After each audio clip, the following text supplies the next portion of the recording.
안녕하세요. 광주예술고등학교 역사교사 신봉수입니다.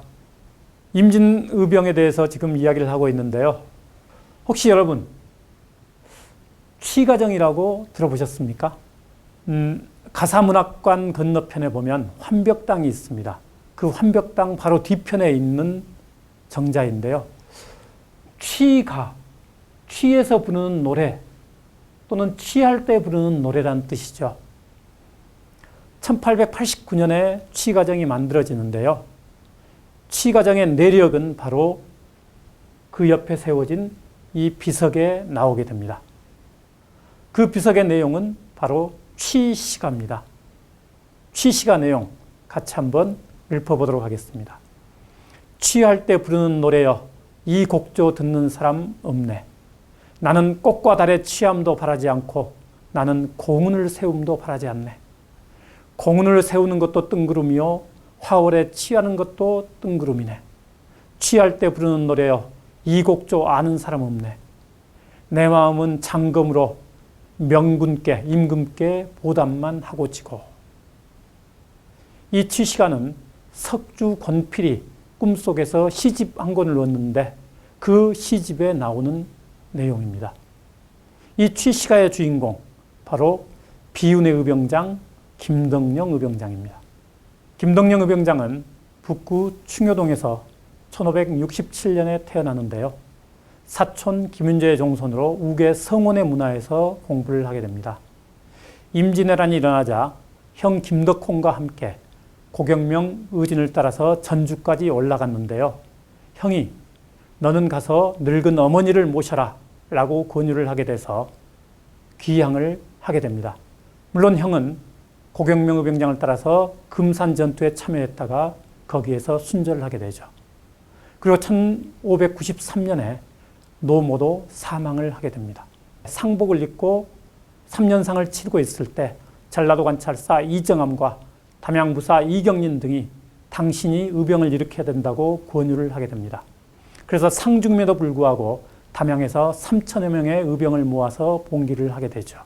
도원수 권율이 초승장이라는 칭호를 내려주고요. 선조 임금께서는 충용장이라는 칭호를, 그리고 분조를 이끌었던 광해군은 이코장군이라는 칭호를 내리게 됩니다. 그리고 권율 장군 하에서 경남 서부 지역 방어를 맡게 되는 거죠. 이순신과 더불어서 수륙 합동작전으로 거제도의 일본군을 공격할 때 선봉장을 맡게 되고 곽제 우병장과 함께 고성에 상륙한 일본군을 격퇴하는 이런 전과를 올리게 됩니다. 명과 일본 사이에 강화회담이 진행되면서 커다란 전과를 올리지는 못합니다. 그러다 보니까 군율이 점차 해이해지고 군사들이 탈영하는 이런 일도 벌어지게 됩니다. 그래서 그 군졸의 아버지를 잡아다가 곤장을 때리는데요. 그 군졸의 아버지가 바로 윤근수의 노비였습니다. 근데 이 노비가 곤장을 맞고 죽어버리는 일이 발생을 해서 김덕령은 투옥이 되지만 정탁의 방어로 다시 복귀하게 되죠. 그 이후에 충청도 부여에서 이몽학의 반란이 일어나는데요. 방금 이야기했던 윤근수의 노복을 장살했던 이 사건이 두고두고 김덕령의 발목을 잡게 됩니다. 이몽학의 반란이 일어나자 권율 장군이 김덕령에게 이몽학의 반란을 진압하라는 명령을 내리자 전라북도 운봉까지 진출을 합니다만 이몽학 진영의 내부에서 분란이 일어나면서 이몽학이 살해당합니다. 결국 김덕령이 가기도 전에 이몽학의 난은 끝나버리게 되죠. 그래서 다시 진주로 돌아왔는데요.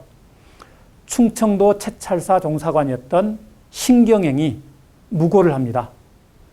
김덕령, 최담령, 곽재우 같은 의병장들이 이몽학과 내통했다라고 무고를 하게 되는 거죠. 이 때문에 의금부에 김덕령은 끌려가게 됩니다. 선조가 직접 국문을 하게 되는데요. 정탁, 김응남 등이 무고였다고 변명을 하지만 윤근수 등이 김덕령이 잘못했다라고 계속해서 이야기를 하게 됩니다.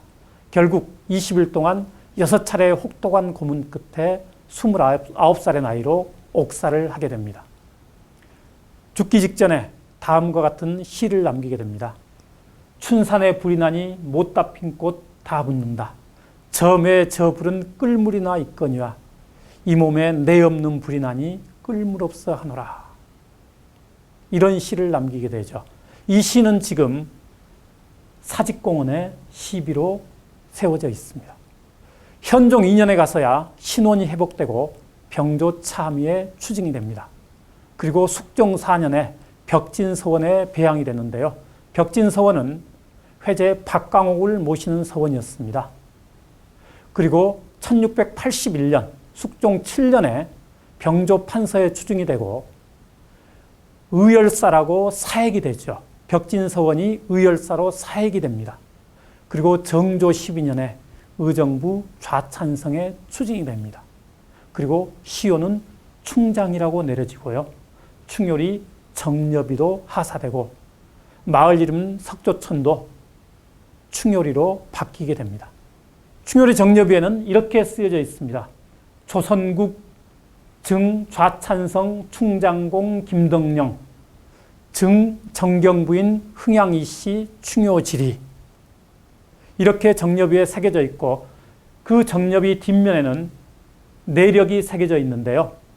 충용장군 김덕령은 의병을 일으켜 이엄과 명성이 일본에까지 알려졌으나 모함으로 죽게 되었다. 그의 형 덕홍도 금산전투에서 먼저 죽었고 부인 이씨도 외적을 만나 절개를 지키며 죽었다. 바로 충효리 정여비의 모습이고 그 정여비 뒷 김덕령 의병장의 생가터 옆에는 김덕령 부조묘가 이렇게 세워져 있습니다. 그리고 1975년에 충장사를 건립하게 되는데요. 그 1년 전인 1974년에 이치마을에 있었던 묘를 충장사 바로 뒤편으로 이장을 하게 되는데요. 이때의 기록이 깜짝 놀라게 합니다. 한번 보시죠. 이치상의 두꺼운 외곽과 내관을 열었을 때 모두 놀랐다. 공에 크고 돌출한 안구가 주시하고 있어 흡사 생존자의 모습과 같았고 원망을 호소하는 듯했다. 넓은 광대뼈, 둥글면서도 가름한 이마, 장군상이면서도 선비형인 얼굴이었고 어깨와 가슴의 남달리 굵직한 골격은 과연 장군상 그대로였다. 이렇게 되어 있습니다. 또 다른 기록에는 관 안에는 김덕령 장군이 살아있는 육신처럼 그대로 누워 있었다. 눈은 형형이 빛나고 있었고 손과 발은 원형대로 노출되어 있었다라고 합니다.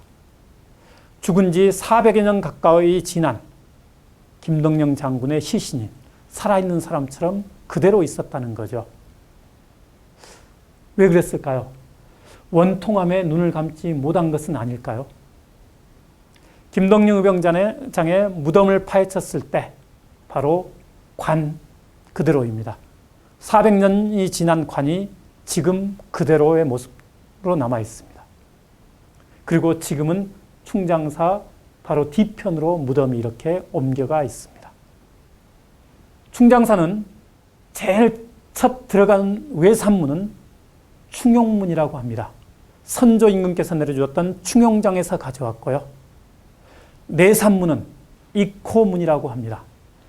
광해분조에서 내려줬던 이코 장군이란 칭호를 그대로 가져온 거죠. 그리고 사당 이름은 충장사입니다. 정조 임금이 내려줬던 시호, 충장을 그대로 가져온 겁니다. 그리고 추월산 보리암 앞에는 부인 흥양이 씨의 비가 이렇게 세워져 있습니다. 흥양이 씨는 정유재란 때 피난을 갔다가 일본군이 쫓아오니까 보리암 아래로 투신해서 죽게 됩니다. 그걸 기리기 위해서 보리암 앞에 이렇게 순절비를 세워놨습니다. 무등산 자락에는 김덕령 의병장과 관련된 수많은 흔적들이 있습니다. 김덕령 의병장이 칼을 만들었다고 하는 주검동의 모습입니다. 이 주검동에는 지금도 이렇게 철광석 덩어리들이 남아 있습니다. 그리고 바로 그 옆에는 만력계사 의병대장 김충장공 주검동 이렇게 쓰여 있습니다. 만력계사년은 바로 1593년입니다. 이렇게 김덕령 의병장을 비롯한 임진왜란 의병들의 활동은 한말 의병으로 그대로 이어지게 됩니다. 그리고 일제야 3.1운동, 광주학생 독립운동, 무등의 사건으로 이어지게 되고 해방 이후 4.19 혁명, 5.18 민주화운동, 그리고 6월 민주항쟁 등 민주의 길로 들어서게 되죠. 그런 항쟁에 가장 앞장섰던 지역이 바로 광주입니다. 그래서 우리는 광주를 의향광주라고 일컫습니다. 임진왜란 의병 이야기 오늘은 여기서 마치겠습니다. 감사합니다.